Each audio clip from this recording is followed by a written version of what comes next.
Good morning everyone បាទសួស្តីទាំងអស់គ្នាអរុនសួស្តីអញ្ចឹងមេរៀនរបស់យើងថ្ងៃនេះតកតងនឹងសុខភាពបាទមេរៀនភាសាអង់គ្លេសប៉ុន្តែក៏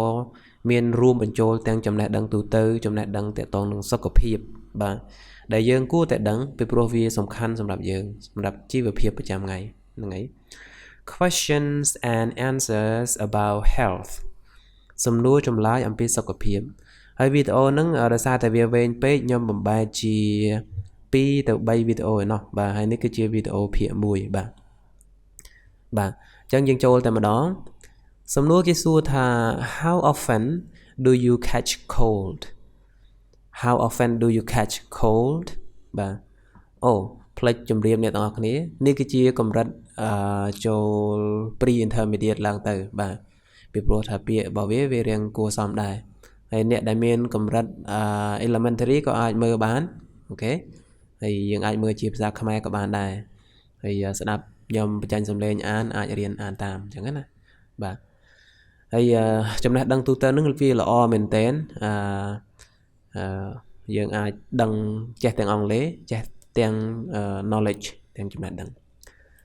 How often do you catch cold catch ហ្នឹងគឺចាប់បើយើងប្រែទូទៅណាដល់ពេល catch cold ហ្នឹងមានជំងឺផ្ដាសាយបាទមិនមែនប្រែថាចាប់ផ្ដាសាយទេបាទ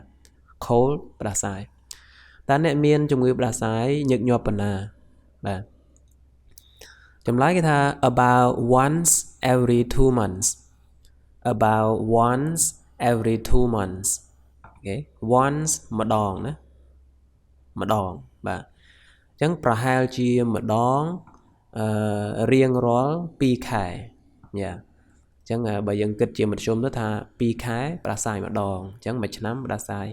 6ដងអញ្ចឹងទៅបាទអូខេអញ្ចឹងអត់សូវជាសុខភាពល្អប៉ុន្មានទេ2ខែផ្ដាសាយម្ដងបាទអញ្ចឹងយើងចូលទៅសំណួរបន្ទាប់ What foods can help you stay healthy What foods can help you stay healthy បាទ what food នឹងអាហារអ្វីម្ហូបអ្វី can help ដែលអាចជួយបាទ stay healthy នៅមានសុខភាពល្អបាទជួយឲ្យមានសុខភាពល្អបាទអញ្ចឹងយើងប្រើថាតើអាហារអ្វីខ្លះដែលអាចជួយអ្នកឲ្យមានសុខភាពល្អបាទអញ្ចឹងយើងមើលមក different kinds of vegetable and meats okay don't forget to drink more water បាទ different kinds of vegetable and meats don't forget to drink more water បាទ different ហ្នឹងខុសគ្នាច្រើនប្រភេទអញ្ចឹងណាបាទ different kinds ប្រភេទខុសគ្នាហើយ vegetable បន្លែ meat សាច់បាទ don't forget កុំភ្លេចបាទ drink more water ញ៉ាំទឹកឲ្យបានច្រើនអូខេ more ហ្នឹងច្រើនពេល water ទឹកបាទអញ្ចឹងត្រូវញ៉ាំប្រភេទផ្សេងគ្នានៃបន្លែនិងសាច់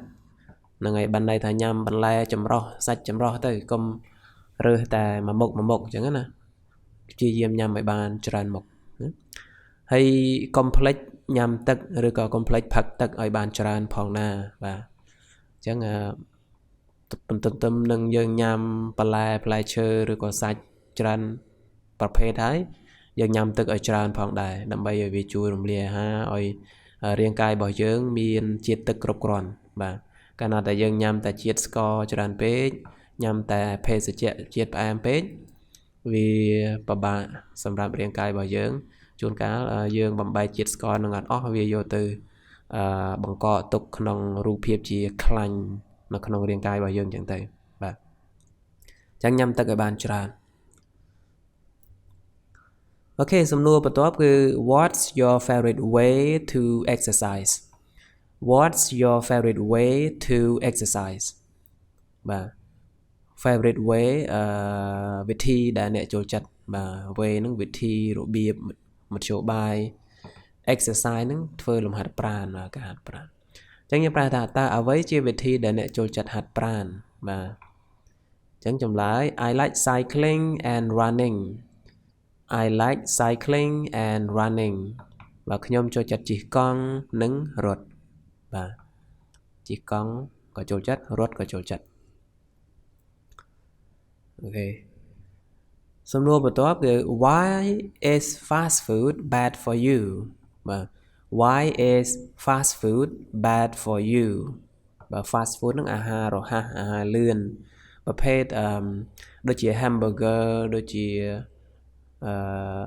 នឹងឲ្យឧទាហរណ៍ដូច hamburger អញ្ចឹងអានឹងជាប្រភេទ fast food ហើយអាហារលឿនអត់បានចម្អិនក្នុងខ្ទះក្នុងឆ្នាំងដូ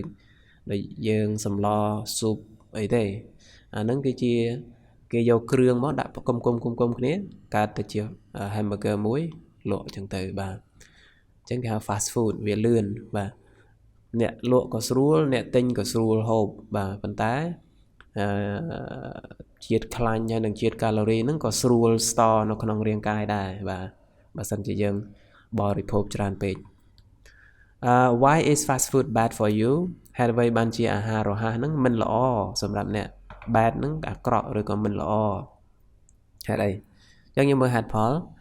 because it's high in unhealthy stuff like fat calories sugar and salt it can lead to weight gain and health problems ម្ដងទៀត because it's high in unhealthy stuff like fat calories sugar and salt it can lead to weight gain and health problems បាទពីព្រោះវាសម្បូរទៅដោយសារជាតិមិនល្អសារធាតុមិនល្អបាទ unhealthy stuff គឺសារធាតុមិនល្អសារធាតុដែលមានសុខភាពមិនល្អដូចជាខ្លាញ់កាឡូរីស្ករនិងអំបិលបាទ fat នឹងខ្លាញ់ calories កាឡូរីបាទ sugar នឹងស្ករហើយ salt អំបិលអូខេវាអាចនាំឲ្យឡើងទម្ងន់ it can lead to weight gain ហើយ weight gain ហ្នឹងគឺឡើងទម្ងន់ណាបាទឡើងទម្ងន់ health problem បញ្ហាសុខភាពបាទអូខេអញ្ចឹងបន្តមកទៀតគឺ what kind of things cause stress តើអ្វីខ្លះដែលធ្វើឲ្យមានភាព stress តានតឹងបាទ pressures at work unable to have control in life and worry too much about something បាទអញ្ចឹង pressure at work នឹងសម្ពាធនៅកន្លែងការងារសម្ពាធការងារ pressure សម្ពាធ unable to have control unable គឺមិនអាចមានការគ្រប់គ្រងជីវិតរបស់ខ្លួនឯងបាទ and worry too much about something ឬក៏បារម្ភជ្រុលពេកអំពីរឿងអ្វីមួយចឹងទៅបាទអានឹងវានាំឲ្យមាន stress បើ stress ខ្លាំងពេកក៏អត់ល្អចំពោះសុខភាពដែរបាទចឹងមួយទៀត why is too much stress unhealthy why is too much stress unhealthy គឺថាហេតុអ្វីបានជា stress ខ្លាំងពេកវាមិនល្អបាទវាប៉ះពាល់ដល់សុខភាព because it can cause heart problems and weaken immunity mental health problems like anxiety and depression and difficulty with sleep and bad for overall well-being រៀងច្រើនតោះយើងទៅមួយ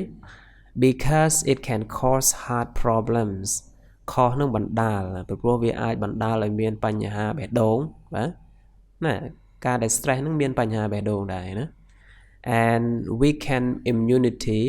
weaken នឹងគឺធ្វើឲ្យចុះខ្សោយបាទធ្វើឲ្យចុះខ្សោយប្រព័ន្ធការពារ immunity គឺប្រព័ន្ធការពាររាងកាយ mental health problem បញ្ហាសុខភាពផ្លូវចិត្ត mental health សុខភាពផ្លូវចិត្តបាទ anxiety and depression បាទ anxiety ហ្នឹងគឺការធ្លាក់ថប់អារម្មណ៍ហើយ depression ការធ្លាក់ទឹកចិត្តចឹងទៅបាទ and difficulties with sleep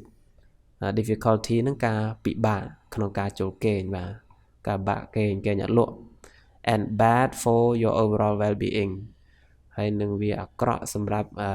សុខុមាលភាពទូទៅ well-being នឹងសុខុមាលភាពបាទអញ្ចឹង stress មិនមែនធម្មតាទេបើយើងមិនមានវិធីកម្ចាត់ stress វាអាចធ្វើឲ្យសុខភាពយើងទ្រុឌទ្រោម How can exercise improve your health How can exercise improve your health បាទតើការហាត់ប្រាណនឹងធ្វើឲ្យសុខភាពប្រសើរឡើងដោយរបៀបណាអូខេ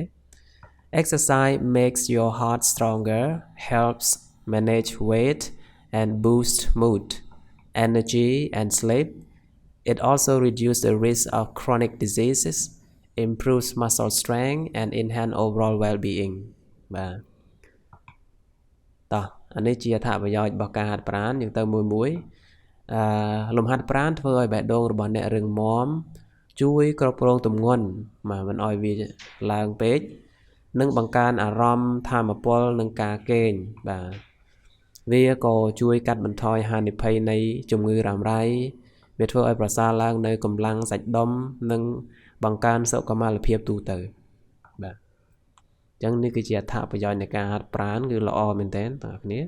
យើងក៏មើលស្រាលណាដើរមួយថ្ងៃតែកន្លះម៉ោងទៅ45នាទីអាចកាត់បន្ថយ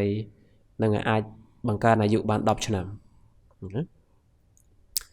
អូខេអញ្ចឹងដោយសារតែមេរៀននេះវែងដូចបានជម្រាបពីដើមអញ្ចឹងខ្ញុំសូមកាត់វាជា3ទៅ4វីដេអូបាទអញ្ចឹងវីដេអូទី1គឺសូមស្លេះត្រឹមហ្នឹងសិនហើយអរគុណសម្រាប់ការទស្សនាសង្ឃឹមបងប្អូនបានរៀនអ្វីមួយពីវីដេអូនេះហើយនឹងរៀនភាសាអង់គ្លេសផងដែរ Subscribe សម្រាប់មេរៀនភាសាអង់គ្លេសថ្មីៗបាទអរគុណជួបគ្នានៅវីដេអូបន្ទាប់